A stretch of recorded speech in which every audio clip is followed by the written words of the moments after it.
I think a lot of people are just going what they think is popular. And as a producer, you can't do that. Because that fades. These shits is they fads. Like some artists are just fads. They just for the time, they for today. Yeah. Tomorrow nobody cares. Right.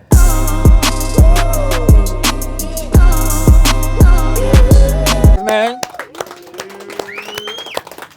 Arson, you got some people here for you, man. I appreciate it. Got some people that just came out of support too. You know what I'm saying? My brothers, what's the deal? Word. So, the reason why we're here today, you guys may have guessed it, we are going to honor my brother right here with his FLWRS, give him a nice FLWRS award for his contributions to music, creating a sound, creating a moment, an era, culture in hip hop that many people have tried to duplicate what my man does but can't.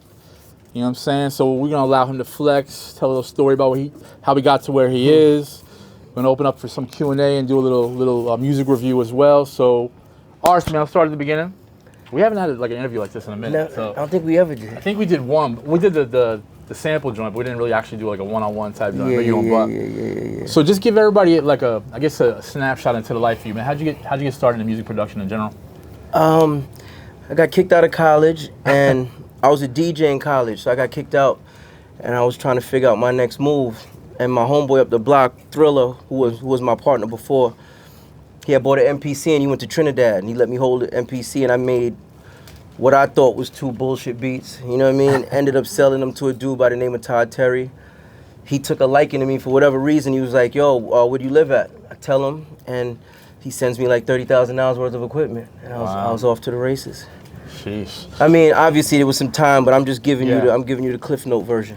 Well, what was the inspiration of becoming a music producer? Was there anybody you wanted to be like? Was there anybody you looked up to? Like, what was your actual like it started wanting this to be? It started off as a challenge, like a competition, because a friend of mine used to DJ, okay. and I did at that point I didn't DJ. You know what I'm saying? And I told him I was better than him, so I had to actually get turntables and learn how to DJ to prove that I was better than him. Okay.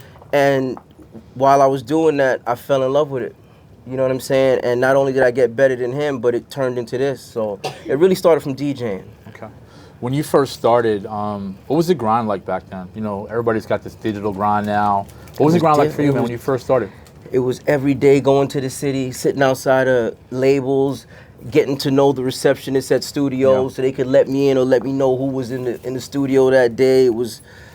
It definitely wasn't what it is now, you know what I mean? Like, sitting at home would get you nothing, like $0. You know that. Like, we from the same. So it was really hitting the pavement, you know what I mean? Like, going to every office, sitting outside the studios again, like, it was that every day, at least 5 days a week. Right. At least.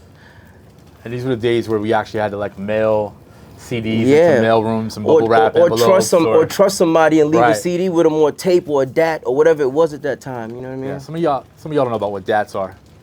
DAT machines. Yeah. Some of y'all don't know what a fucking cassette tape is, let alone a CD. But was there anybody that you really looked up to? Was there anybody you enjoyed the sound of, you inspired to be like or be better than?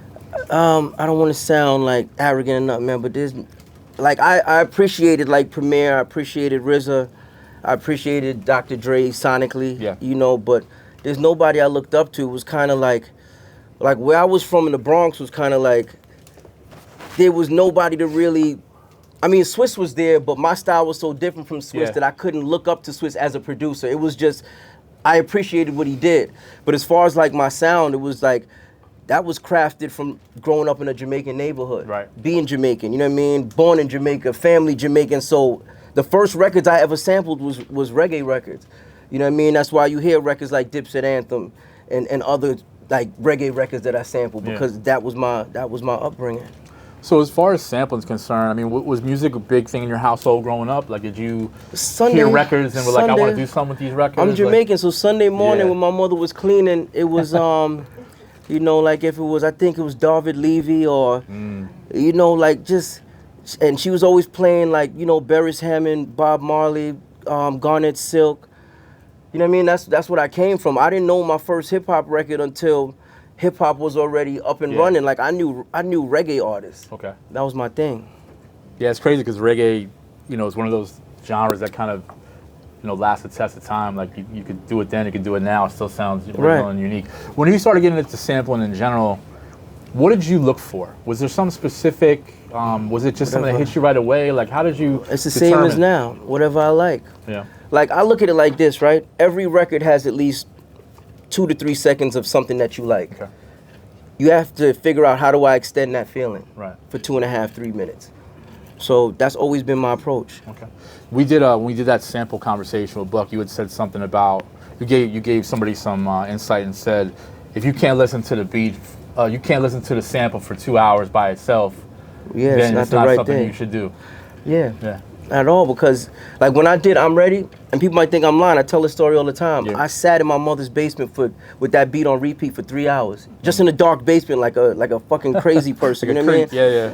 But just on repeat, because I knew, I didn't know who was gonna rap on it, but I knew it felt special. Okay. You know what I'm saying? And I think as a producer, those feelings are far and few, you know, but when you do get that feeling, you know this is something special. When did you know this was going to be a career for you? At what point was there like, okay, this is it, I'm going to do this for life? It just ended up like that. Yeah. Don't get me wrong, there was times in my career I was like, shit, maybe I might have to go do something else. Yeah. I think anybody that's been in this field, if you've never said that to yourself, you're not being real with yourself, because unless you're part of that 1% that's making millions every year, there comes a point in your career where you ask yourself, like, all right, cool, how do I keep this magic trick going? You know what I mean? And then when you figure out that you got the trick under control, it's like, oh shit, this is my career. I figured it out now. You know what I'm saying? Like, I'm at the point in my career where I figured it out. Trust me when I tell you I figured it out. You know what I'm saying? Before, I even want to say, even up to 10 years ago, I didn't have it figured out. Yeah. But now, you know, now I got to figure it out. That's what's up. What was your first check from music? I got robbed for it. I got paid $8,000, and I ended up getting to put in my pocket $1,250. And I had a baby on the way at the time, so I just used that money and bought like a bunch of, you know, baby clothes and stroller, whatever it was. So I didn't really see nothing from that first check. And the dude who was my so-called manager at the time told me we got paid $5,000. He had to give the lawyer $2,000, and he was just gonna take $500 and give me and my partner Thriller the other $2,500, which we bust down to $1,250 a piece. So my first check didn't really feel like nothing. Gotcha. So we jumped from that to my next check was when we did diplomatic immunity and got. Yeah. You had a bunch, you know, had a bunch on there. Yeah. I ain't gonna throw no numbers, but it was, you know. No, but you know what we were talking about earlier about how the money's changed in the game. You know what I'm saying, from a production standpoint. I think we've talked about it in the past. What's your insight on why the producers aren't either getting paid like they used to, or why has there been a lower value look at producers? The streaming thing is one thing, right? But as far as producers getting paid for their work, it depends on how you've set up your brand. Right. Like, my brand is set up, it's bulletproof. Like, when somebody comes to me for music, you know what you're getting, and you can't really get it other places like that. Yeah. So you got to pay me what I'm asking if you want it. A lot of other producers, they got a sound that anybody could do. Right. So why would I pay you $5-10 grand for a beat if I can go over here and get it for $350? Right. You know, so I just try to put myself in a space where it's like, if you want a heatmaker record, an official heatmaker record, you got to come to the factory for it. Yeah. You know, so I think I kind of cracked the code in that sense. You know what I'm saying, when it comes to that. Yeah, and I mean, I think it's obvious that for everybody in the room and anybody who's ever listened to your music and who you work with, that you've been able to create a sound. You know, but then you're also able to do records for other people outside of that space and still give them a sound within your sound. Can I be real with you? It still bugs me out that even everybody that's in this room gives a fuck. It still bugs me out, man. Like, I look around and I'm like, why do people give a shit about me? Yeah. You know what I mean? Like, and because I'm not the type of person, I don't look at it like, yo, they supposed to be here, they supposed to care. I don't look at it like that. I look at it like, holy shit, they care about the shit I did in my mother's basement. Like, what the fuck? You know what I mean? Granted, I've done a bunch of shit since then, but I'm just saying that's where it started. And it's like, for people to, it's like the other day on my gram, I threw up an old clip of the Smack DVD that I did. And in the comments, I'm reading shit that's blowing my mind. People are like, yo, when this came out, I watched it 10 times a day, yo, this, that, and the third. And they're like, yo, you're the reason why I started producing. I'm like, holy shit, like, people really gave a fuck like that back then? Because back then, you don't know. I was just working, you know what I'm saying? So it bugs me out to see those comments. I think part of it's also, too, because no matter what time period it is, you know, there's still that hunger and that grind for a creative that's looking at what you've done and seeing something that a lot of people haven't not done. You know what I'm saying? Like you've been able to take your music and influence a whole era of hip hop, and it was such an important era. You're doing, which I didn't understand I was doing at the time. You know, like you don't realize it. You just work, and by the time you take your head out the sand, you're like, oh shit, like people care. Yeah, you know, absolutely. But you don't know. You never know. I'll get it for artists, man. Show some love. You know, obviously, we're in a whole different space now, creatively. A lot of cookie cutter artists out there. A lot of people kind of want to sound a lot of the same. How do you still thrive in a market like that personally? Like, what have you been able to do? Like you said, you kind of figured it out. What have you been able to do to kind of continue making music and being happy about it? Not knowing what you like. You know what I mean? And staying true to that. I feel like if I like something and 5 other people don't like it, that's cool. Because I know what I'm going to do with it. Right. You know, from like a producer, artist perspective. But I think a lot of people are just going what they think is popular. And as a producer, you can't do that. Because that fades. These shits is they fads. Like some artists are just fads. They just for the time, they for today. Yeah. Tomorrow, nobody cares. Right. Like I hear different things when I hear certain artists. I hear like, you know, like a long career, longevity. Like there's an artist I'm working with now, his name is Angel Hill. People probably never heard of him. This dude is incredible, man. Like probably one of the best artists I've worked with. He sings, but he's like a cross between Chris Brown and Post Malone. Okay. But he knows how to sing over the shit that I make, which is like, you know what I mean? Right, a lot of artists don't know how to attack that. So he's special, man. But I guess to answer your question, I work with the people that I genuinely like. Right. And what about working with artists these days? Like I think one of the things we talked about earlier was, you know, everybody's kind of shooting for the sky sometimes. They want to work with a Jay-Z, they want to work with a Drake, they want to work with and they're going to be highly disappointed fast. Because a lot of these, you know, artists have brought producers. Meanwhile, you might have Jay-Z down the block. Right. You might have your Nas down the block. You might have your Kendrick down the block. But you looking at these other artists like they're going to make or break my career. Right. And to put it point blank, they don't give a fuck about you. You think they think about anybody in this fucking room? I'm just being real. Of course, they're not thinking about me either. You understand? And with that being said, it's a whole different approach. If they see me, they see me. If they don't, it's all good. I got a different mission anyway. You understand? But a lot of these artists double back. Any artist album you've seen me on, as far as like, you know, Lil Wayne's, Rick Ross, this, that, and the third. Well, not Lil Wayne, because that was earlier, but like Rick Ross, and now I'm working with Machine Gun Kelly. They hit me. Right. I don't solicit myself to other art, like, you know what I mean? Right. Well, I would be lying. I'm lying. The other day I did send Khaled a record because it was perfect for the album. But other than that, I don't really do things like that. You know what I'm saying? I don't want to get caught on a lie, but I did do that. I did do that. We filming here, big kid. I did do that. I did do that. We can rewind back and be like, he said, nah. That's the humble part. Nah. Right. I don't want the producer version of Cat William to jump out the window. Right. And I don't want to be looked at as Shannon Sharp either, so we're on the same page with that shit. Right.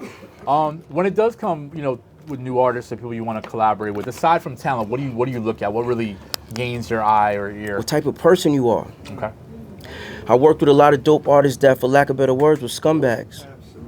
And that shit ruins everything. It's like I worked with an artist for, and I'm not even gonna say his name, I worked with an artist for about 4.5, 5 years. Got him a deal with Fat Joe. The week I got him the deal, I never really heard from him again. But he don't understand that me and Joe have a relationship. You know what I mean? That's my homeboy. So when Joe realized some fuckery was going on, he was like, oh, he don't know that, like, our bond is better. I'm not fucking with him. Yeah. But they don't understand that, like, I've built 20 years worth of relationships. You know what I'm saying? You being one of those people. Yeah. So, and I don't take that lightly, and I don't think the other person on the side of that relationship takes it lightly. You understand? Because we know where we all came from. Yeah. You know the grind. And what we had to do to stay here. Not even get here, but to stay here. Yeah. That's what people don't understand. You can make one record, get in the door, you be cool for about 8 months, a year, maybe a year and a half. But how do you stay there? Yeah. That's what people don't understand. Staying there is that's the thing to do. It's like getting in the game for a year and a half and you out. Right. That means absolutely nothing in the grand scheme of things. You know what I'm saying? Especially in an industry that always looks at your last record. Right. And makes that like your benchmark. You know what I'm saying? Like if ours had a record maybe 5 years ago, but you hadn't had something really big in the last couple of years, sometimes people look at it like, oh, well, he's kind of washed. We had the same conversation with Dre from Cool and Dre. Right. He was like, people started saying we were washed. And then we came back And with here's like the 7 irony. Grammys in a row. You know what I'm The saying? people that say you were washed are saying that from their mother's basement on the top bunk.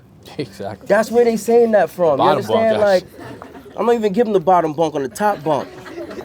Cause the top bunk probably go to the nigga who don't want it. So they staying on the top bunk. You understand? Like, and they making comments from there. Yeah. But you gotta realize that it's like, who am I really arguing with? Like sometimes I'm online and I'm arguing with these niggas, going back and forth until I'm like, who am I arguing with? Like, why am I talking to this nigga? This nigga probably got like 13 cents in his pocket and he's arguing like, all right, let me chill. You understand? But, you know, I went off topic, but you get it. You get what I'm talking about. That shit got me mad all over again thinking about the bullshit online. I don't want to talk about all the arguments. We'll be here for it. Yeah. We stay away from that conversation.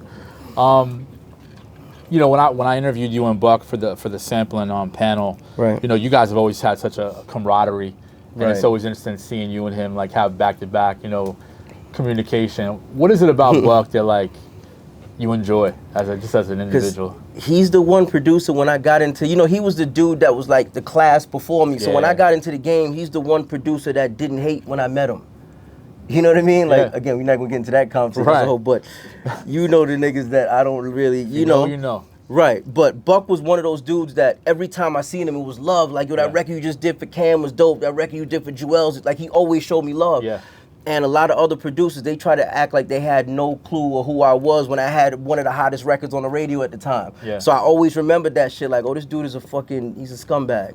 I can't really, you know what I mean? Yeah. I know what he is already. It's like, I'm the type of dude, if I like your music, I give it up. Right. Like, if somebody in this room did a record I love and I see you somewhere, oh, yo, that shit was crazy. I'm showing love. The industry ain't set up like that because they was threatened. You know what I mean? They felt threatened. Like, I can't show this dude no, like, he'll be out of here in a second, not knowing I was here till now. Right, and before. You know what I'm saying? Right. So, you know, that's why I show Buck so much love, because Buck never treated me any different when he could have. You know what I'm saying? Yeah, I mean, Buck Wild is one to be respected. He's worked with everybody's favorite MC. Yeah. You know, Big L, Biggie, Big Pun, Nas, Fat Joe. Like, he's one of those guys, and he's a funny dude. Like, but if you see any of the videos, we just honored him with his award. Yeah. Buck, you know him. He gets like on some, you know, like he just gets into that like mentality. Yeah, the Biggie stories and you know. That's my brother though, man. That's my brother. Good dude. Let's talk about the first time you heard your music on the radio. You know, you ran a couple of summers there. You know what I'm saying, deep, like with these records. Like, what was it like for you in that time period to hear your music on the radio? How inspiring was that? What did you feel? It was dope. The first time was when I heard I'm Ready on the radio. I remember Flex was playing it, and it was like, I think if I did the record on like a Tuesday, the shit was on the radio on Thursday. Yeah.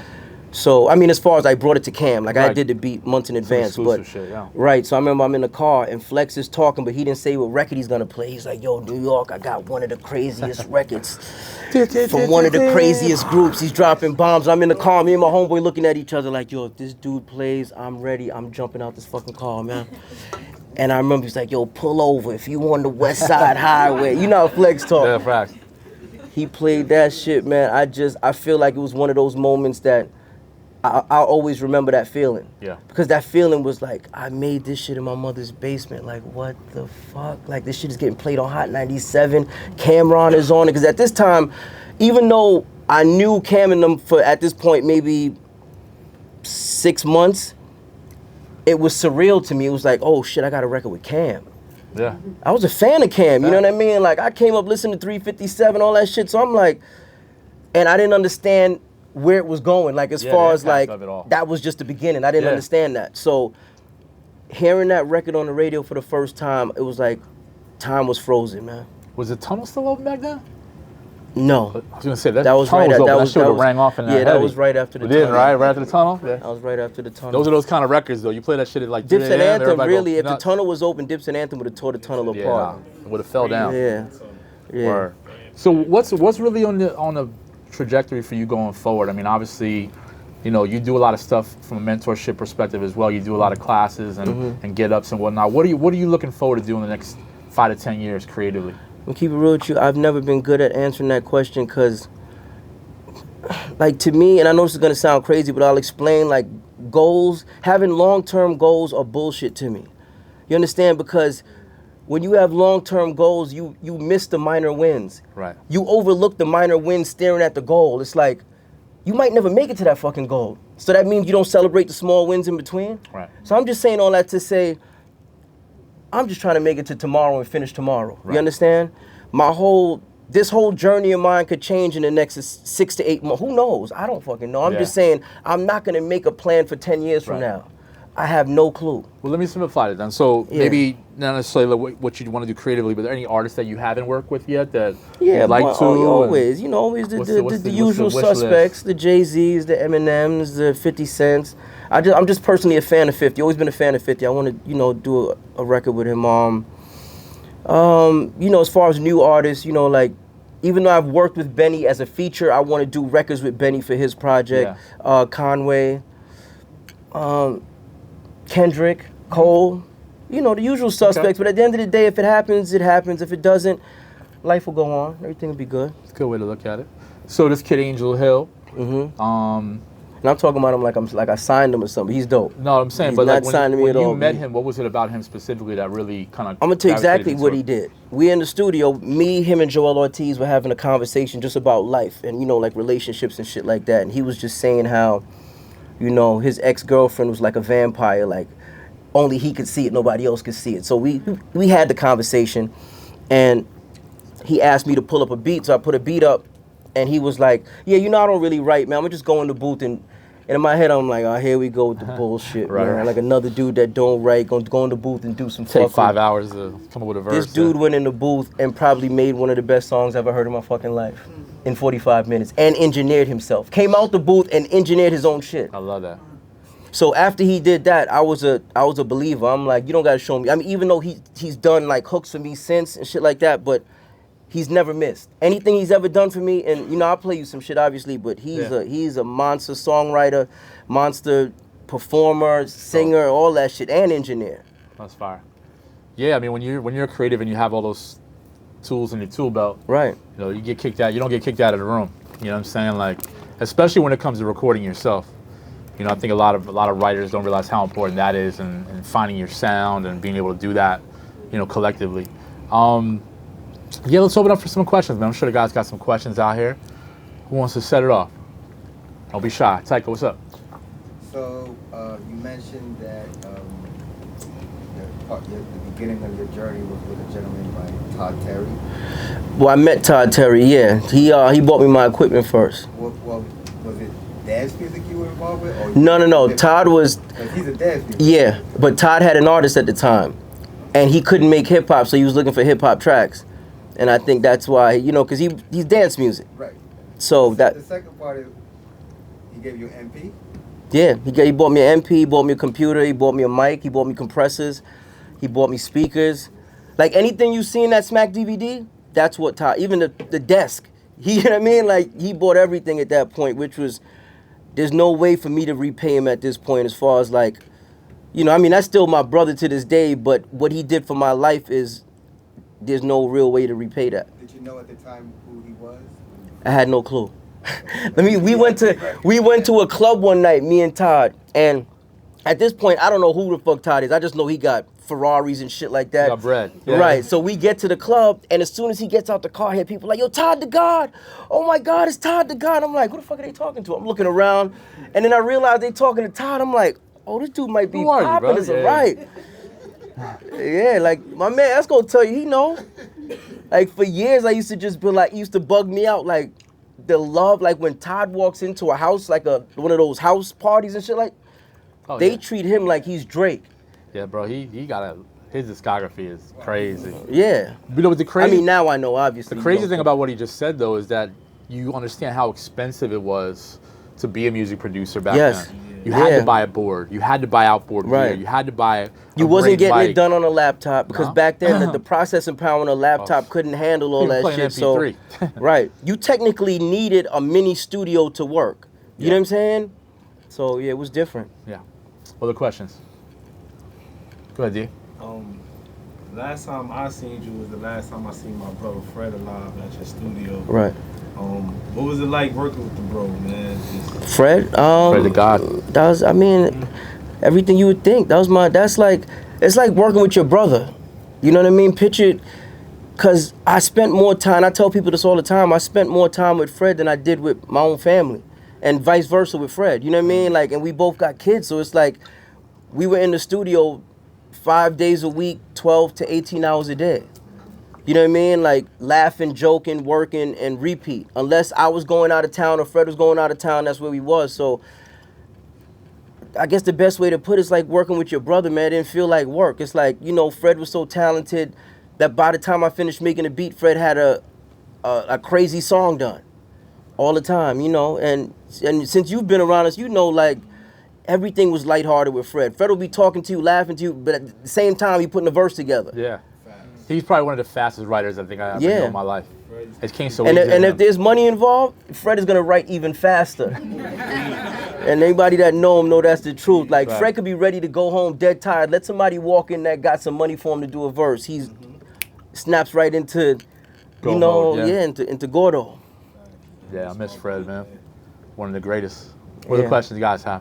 I got a question. Go ahead. Man. What is your process for working with up and coming artists? Like, what do you look for specifically?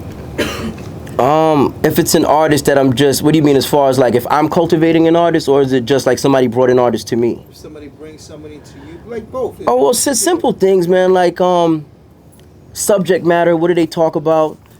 Do they have timing? Do they have any type of charisma off of the mic? Pause. You know, like certain things, because it's like I've met artists that you put them in a booth, they make a crazy song. You get them out of the booth, they're a meatball. You understand? And to me, we got to remember we're in the entertainment business. It's not all about can you make a good song, because there's tons of artists that can make a good song. But that's why some dudes are just writers. Yeah. Because if they perform that same song they just wrote, I'll never believe it. So to me, it's like, it's all those things in one, which is hard to find. Because sometimes you find a dude whose work ethic is incredible, but his talent is another dude whose talent is through the roof, but his work ethic is, so it's to find that happy medium, that's not easy. You know what I mean? At all. Yeah, makes sense. Come on, y'all. Question. Go ahead, man. I know you're heavy with the drums and the samples. It's my guy, man. Right? But in this era right now where they're saying there's a lot of dumbing down of the percussion, Right. how do you manage this landscape of what's going on? I feed my fans, so I don't really, the game could be going in a whole nother direction, but I still know there's a ton of people like me that love the shit that I do. So I don't give that much thought, because I remember there was I think an interview where Uzi was on, I think it might have been Hot 97, and they was giving him a beat to freestyle to, and he was like, yo, man, I don't want that old school shit with all those drums. But people don't understand, like, our whole shit was built on drums. You understand? Like, drum and bass that was our shit. Like, I'm not saying that can't change a little bit, but the minute you strip drums off of records, it's like, what are you moving to? Just melody? Like, that kind of gets corny after a minute. But to answer your question, I keep my sound, and the fans that appreciate me appreciate it. Makes sense. Go ahead, Neff. Oh, you want to? Switch it up? Okay. How's the audio? Audio's cool? Yeah, audio's crispy. Okay. Come on, y'all. We got my man Ars here. Talk to him. What's up, Dottie? Beginning, you were saying like you was outside of Studio labels, studios, yeah, putting the work in. Right. You know, for up and coming artists right now who want to apply that same kind of strategy. Right. You know, what would you present? You know, because now I hear a lot about like flash drives or links or all that shit. Nobody. If somebody don't know you, 9 out of 10 times, they're not really taking your flash drive to listen to it. You know what I'm saying? My advice to you would just be, you're an artist? Yeah. Rap, sing, Rap. Right. So it's consistency and not about putting songs out, because MP3s don't matter no more, right? It's visuals. Like if you got a song without a video, to me the song is no good at this point. Right. Right, like you have to have some type of visuals. If you're working on a project, film the making of it. Show people how you write, like how the producer was putting the track together, whatever the case is. It's like without that visual part of it, it never happened to the consumer. Yeah. You understand? So it's like, I tell artists all the time, it's all about consistency. Because if you go hard for 3 months and you stop and you take a month off, you just press reset. The 3 months before mean nothing now. You understand? Like you have to stay consistent day after day, month after month. You understand? Until it cracks. Also, too, just continue to build those relationships. You know, I think sometimes we just expect something to happen that first time we meet somebody. We just like throw up on ourselves, like we put our foot in our mouth, like, you know, I'm so-and-so, I'm from so-and-so, I'm the best so-and-so. And we just forget to like actually say why we're even there and hope that moment lasts for another moment so you can have another conversation. Back in the days, we literally used to wait outside of sessions. Like, and even like somebody like artists, like everyone used to have like artists come in and they would just bring producers in one at a time, right? Yeah. So artists would go in the room, and then Just Blaze just came out of the room, so he got to compete with that, and then he leaves. Or even worse than that, you know, nobody Buck comes in the room. We all would be in the room at the same time. Yeah. I remember sessions with me, Buck, Just, who was there at the time? Me, Buck, Just, Kanye might have been around because I was around that era, but it would be like that, where we all sitting there and it's like, yo, who want to play beats first? And everybody looking at each other like, all right, fuck it, I'm going to go first. Because you know it's like, I got to write, I got to set the tone. So I miss those days. Yeah. Nobody's held accountable no more. Niggas email bullshit now. Yeah. I mean, that's why we try to do this shit, man. So we'll get that frontline, you know, experience. What else we got? Go ahead, Kay. Go ahead, Kay. Oh, all right, yeah. So I watched your Mav Hoffa interview from. I've never even watched that, but go ahead. I love those interviews, but so I watched it. You was talking about like artists like Lil Pump compared to the J. Cole's, and you was saying something about like you don't view artists as trash. I think Mecca was talking about. He calls he calls everybody trash. Stuff like that. So I guess my question to you is, how important do you feel is like talent versus gimmicks? Well, I don't like in today it's like a lot of gimmicks more so than the talent. Yeah, and I don't think gimmicks last. I've never been a fan of a gimmick because I feel like you look at a dude like DMX, right? If people didn't know any better, they might think it was a gimmick. But if you ever met X, that's X. Yeah. Like the way he talks, the way he walks, like the tone of his voice, that's really X. You understand? And I think that those type of artists always win. When you might think it's a gimmick, but you're like, holy shit, that's really... Like, I used to know Nicki. Like, the shit you see on TV, that's Nicki. She's not fronting and doing all... Like, she's really like that in a one-on-one conversation. Yeah. You understand? So it's like, I'm just saying all that to say, the more you can avoid the gimmicks and really get into the real artists, you're always going to win. The gimmicks fade. You know what I'm saying? And you can tell it's a gimmick after about 1.5 years. Because they can't even keep up with their own shit. And also, too, just a side note, people don't really realize it. Like, you know, a lot of creatives nowadays try to chase what's on the radio per se, right, or what's popular. A lot of those records were made like 2, 3, 4 years ago. Right. So you're chasing a sound that's already out of style. Right. You think it's popular because it's on the radio and everybody's liking it, but you want to start thinking about 24, 25, 26, 27 and try to stay ahead of that curve. So when your time does come, now you're current, or they're going to start chasing your sound per se. You know what I'm saying? And the average person, unless you're really a creative that pays attention, doesn't realize that. So we try to chase that. You know, because what are these A&Rs telling you? I need a record like this guy. I had an old partner. I don't even know why I work with this dude, man. But anyway, I had an old partner who, we get to the studio, he would open up the Billboard charts on the computer and then listen, okay, this is #1, let me listen to this record and try to mimic it. And I'm like, you think I come into the studio to do this shit? Yeah. Like, do that on your own time, man. Like, I'm not with that bullshit. Like, at the end of the day, that record is already made. Now we can make something like it. What are you talking about? Like, that's always been corny to me. It's like, just do what you do. Sooner or later, you will break through. Did they come to you when you were making these records and say they wanted some shit like that? Labels and other artists? They still do that. Yeah. Yo, make me a Dipset. I need a Dipset anthem. What are you talking about? That shit is fucking 21 years ago. Am I lying? Is it longer than? Yeah, 21 years ago. Like, why would I? 21 years, huh? Yeah, why would I do that? Right. You know what I'm saying? It's like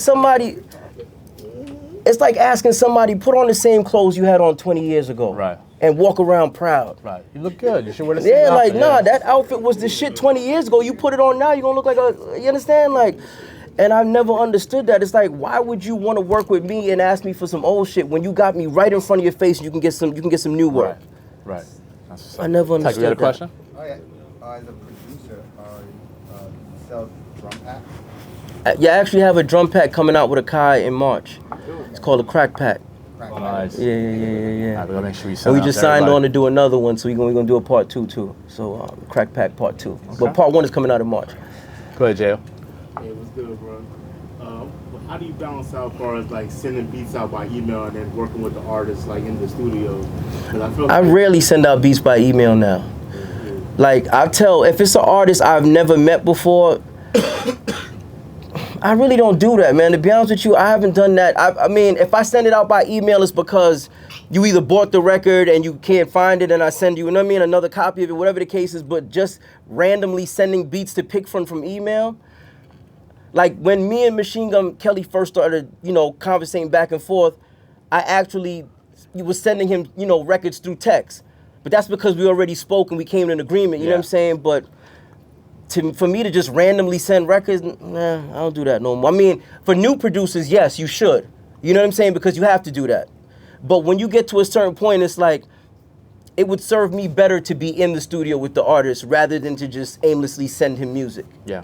I'm at the point now, like I'd rather just be in the studio with the artist. Like, We all would, man. Trust me, I ain't gonna lie. We all would. But it's like, sometimes you don't get that luxury to do that because of just timing and shit like that. Like I did 2 records for Lil Wayne. That was straight email. Wasn't in the studio with him, Yeah, and things are different when you're not in the studio sometimes. Yeah, but at the end of the Back. day, certain artists, and here's the big misconception, man, because I saw an interview the other day with D-Dot, and he was saying, if you're not in the room when the record's being recorded, you're not the producer. Nah, that's a little crazy. I've never heard no silly shit like that before in my life, man. If an artist is recording a song and I don't know him or her is recording the song at that time, that strips away my producer badge because I would. Right. This is what I'm saying, man. This is why I don't do interviews like that. I'm not gonna lie. This is why I don't do shit that involve cameras because I. Anyway, You never know, you might say some shit. man. We can edit that out though. We can pull it out. It is what it is, man. But I just had to say my piece on that because I don't want people to hear that. Younger producers and think like I have to be there when they're recording the record. Right. Like you're in the studio with Jay-Z as a new producer, right? What are you gonna tell that man? Yo, Jay, I think you should say the hook like this. Right. He gonna look at you, nigga. You don't get out of my studio with right. So I'm just saying all that to say some artists you cannot produce. Right. They're past the point of producing. You just gotta give them the music and sit back and watch what happens. Yeah. You understand? Like. I don't get certain comments. It's like this ain't the 90s no more. Yeah. Artists are coming fully equipped. Yeah. So it's a different day and age, man. I think some people still travel with that old ideology of this is what, it don't work like that no more. At all. Okay. Couple more. Go ahead, Crown. Hey, what's up? I want to know, like, what is your most memorable session and, like, why? Oh, that's a crazy question. Yeah, that's a crazy. I might actually have to think about it and get back to you. Okay. Cause I've been in so many sessions and damn, that's a crazy question. I never really got asked that question before. Craziest session and why? I'm sure there's a lot of them. Yeah, that is a good question. Yeah, but I'm trying to think of like. I remember one session at Sony. This is when we were, I don't know if it was a Jim or a Cam session, but I remember Jim was in the booth, and this was in Sony downstairs. I think it was the, I forgot what room it was. Was it the Z room or the E room? Whatever room it was downstairs. And I walked into the studio and there was like, a bunch of people I never seen before, but 2 dudes in particular I never seen before. So Jim is in the booth recording, and this random dude just presses the talk back like, yo, Capo, man, you could get it better than that. So Jim looks and like, yo, who that? As soon as Jim says who's that, the dude just loses his mind and rips the computer off the desk and then tries to run out the studio. A couple niggas chase him out the studio, beating the shit out of him. One dude is beating the shit out of him all the way to the elevator, right? The dude that's beating him to the elevator is his man. His man didn't want to get beat, so he acted like he was with everybody else and fucked him up to the elevator. What's that? Oh yeah. No, I mean, but we talking about 2004, 2003. You know what I mean? Like, yeah, that's pretty memorable. Yeah, that was memorable because that was just like bugged out. Like because there was so many people there, everybody thought that somebody else knew them. Yeah. Like they might have thought they was there with me. They might have thought they was there with Zeke or whoever. It was crazy. That shit right there belongs in a smack DVD, yo. Yeah. And the crazy shit was back in those days, in those studio days, it was so much more like lax than it is now. Yeah. Like you can't walk into a room. It's like literally security guards everywhere or whatever. Back in the day, once the receptionist let you down back in the day, you was good money. They would call the studio and be like, yo, we got 2 people coming downstairs. They'd be like, all right, cool. And then once the 2 dudes walk in, everybody else just assumes that he knows them, or you know what I mean? So that's one that I remember. That's one that I remember. Gotta think about that one. We might have to write a lookbook on that somewhere. You know, like a storyline, just on that, a coffee book, all the craziest memories. I got a question. Going back to what you said before about this not being the 90s. So with the landscape of music changing and the sound changing, how do you manage to keep yourself as, and I hate using this word, relevant? Now you gotta use that word, because that word is important. Right, to continue to stay and maintain your spot. Like, what is it that you do that keeps you going? Because I understand, I'm not gonna go where I'm not wanted musically. You understand? Like, the fans I had got so mad at me before for trying to switch the sound up like around 2012, 2013, to the point that when I got back to myself, they was like, this is what we've been waiting for. So now I just feed the machine. You understand? Like, some people, they try to reinvent the wheel. Why would I do that? Right. I have a track record that people love when I do this. So guess what I'm gonna do? This. You know what I'm saying? Some people think I gotta do it because this producer's doing this. I don't care about that. If you love me for this, I'm gonna give you this on steroids every time. That's what's up. Okay, one more question. Go ahead, Spice. So with all the success with music, you know, I had asked Hatch earlier a question about money. Right. The music business itself. Right. So now that you got the brands, you know, you put in the work, you know, you got your lane. And you do what you do what you love. Right. And it's a blessing. But now what about when it comes to real life and income? Right. Like literally, like what kind of hustles are we talking about? What kind of investments are we talking about? Because if we talking about just music, we're talking about regular record placements. We're talking about TV, film. You know, we're like right now. I was just talking to my homeboys. I'm putting together like a new Sunkiss commercial. So you talk about things like that. You talk about, because I built a name for my brand, I can work with a ton of independent artists that'll say, okay, cool, I want you to do a project for me. You know what I'm saying? And I don't have to compromise my money because they know the brand already. So my thing, to me, when you worry about the money before you've gotten your feet completely situated, you're doing yourself a disjustice. The more you chase, and I say this every time I'm here, I think, the more you chase the money, the faster the money runs. And I'm not saying don't think about the money, but the less you think about it, the more it comes. You understand? It's like there's times I'm sitting in the crib and I'm like, damn, all right, cool, what's my next play? Or what's my next set of plays? And I'm worrying about shit, I'm trying to put shit together, and the minute I stop thinking and just start doing regular life shit, I'll get a phone call like, yo, such and such want you to do, they want you to do this Dodge Jeep commercial. Or whatever it is. You understand? I'm just giving you an example of when you focus on the craft, the money will fall in your lap. And I know that sounds crazy. You're like, yeah, whatever, nigga. The money fell in your lap. I get it. No, trust me. If you just work and don't worry about, okay, cool, I got to do this to make $1,000. I got to do this to make... Just work on what you love and fine-tune your craft, and the money will fall in your lap. I promise you, man. Yeah. You know... And also, too, one of the things you were saying earlier about, like, is all the streaming and all this, how do you make the money and whatnot? I think the production community has somewhat devalued the producer when it comes to, like, you know, all these buy 5 beats for $99. Right, and, which I've never been a fan of. Leasing, yeah. I don't think leasing makes any sense when it comes to music. You know what I mean? Like, if you looked at your tracks like a girlfriend or a boyfriend and applied those same rules, like, would you lease out your significant other? Like, yo, when you finish with it, just bring her back to me. Why would you? You understand? That's how the music is. Like, if I make a hit record and now you lease that same beat out to 5 other people, you cutting my chances of that record being something like that never made sense to me. So leasing and all that shit is like, don't devalue yourself and lease beats. Yeah, and you can also block your blessing too. There's been times where I've had people lease beats that I manage, and then I played a record for somebody who really wants it at a label or something like that, and then they hear the fact that the record's actually out. Right, they don't want it no more. Somewhere else, they're like, fuck it. I actually lost a Mariah Carey placement because of that. Like somebody had the record for like a $50 lease. It was like $99 for like a year or some bullshit. Right, which makes absolutely no sense. Exactly. One time for my bro Arsonist, man. So Ars, man, you know, everybody's always saying you do great things and they appreciate what you do, but you know, it's a special moment. Take pictures, man. This doesn't happen too often.